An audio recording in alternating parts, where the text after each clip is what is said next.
পুরো নাম Wolfgang Amadeus Mozart.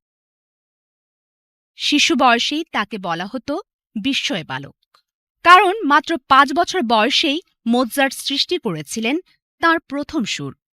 তিনি তার বিখ্যাত কম্পোজিশন সোনাটা লেখেন মাত্র 7 বছর বয়সে, আর 8 বছর বয়সে প্রকাশিত হয় তার প্রথম পূর্ণাঙ্গ সিম্ফনি। এরপরেই মোৎসার্ট লিখেছিলেন তার প্রথম অপেরা অ্যাপোলো অ্যাট হায়াসিন্থাস, যেটি তিনি 11 বছর বয়সে রচনা করেন। এটা ছিল সঙ্গীত জগতের এক অবিশ্বাস্য কীর্তি। মিট্রিডেট রে ডি পন্টো নামক অপেরা লেখেন 14 বছর বয়সে। এই অপেরার মাধ্যমেই মোৎসার্ট সাড়া জাগান পুরো ইউরোপে। তার জীবনে লেখা সব সিম্ফনির মধ্যে অর্ধেকের বেশি লিখেছিলেন 19 বছর বয়সের মধ্যেই। মোৎসার্টের শেষ 10টি বছর কাটে অস্ট্রিয়ার ভিয়েনায়, যেখানে তিনি অসংখ্য অমর সুর সৃষ্টি করেন।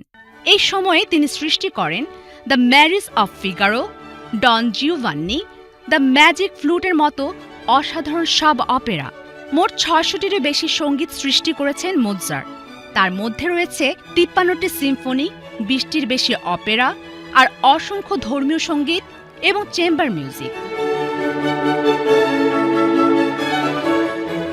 1791 সালের 5 ডিসেম্বর মাত্র 35 বছর বয়সে রহস্যজনকভাবে মারা যান মোৎসার্ট।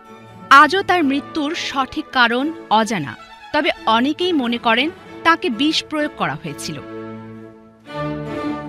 মোৎসার্টের জীবনী নিয়ে অসংখ্য বই, নাটক ও চলচ্চিত্র সৃষ্টি হয়েছে। 1984 সালে মোৎসার্টের জীবনী নিয়ে মিলো ফরমান নির্মাণ করেন বিখ্যাত চলচ্চিত্র আমাডিউস। An oboe, a single note hanging there unwavering, until a clarinet took it over,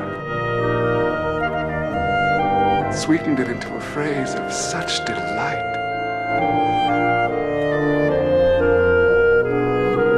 This was a music I had never heard. চলচ্চিত্রটি শ্রেষ্ঠ চলচ্চিত্র ও শ্রেষ্ঠ পরিচালনা সহ মোট 8টি বিভাগে অস্কার পুরস্কার পায়। Opera, get written, my friend. Your son is an unprincipled, spoiled, conceited brat. বিশ্বের সেরা সঙ্গীতজ্ঞদের মধ্যে মোৎসার্ট ছিলেন একজন কিংবদন্তি, যার সৃষ্টি আজও সঙ্গীতপ্রেমীদের হৃদয়ে চিরভাস্য।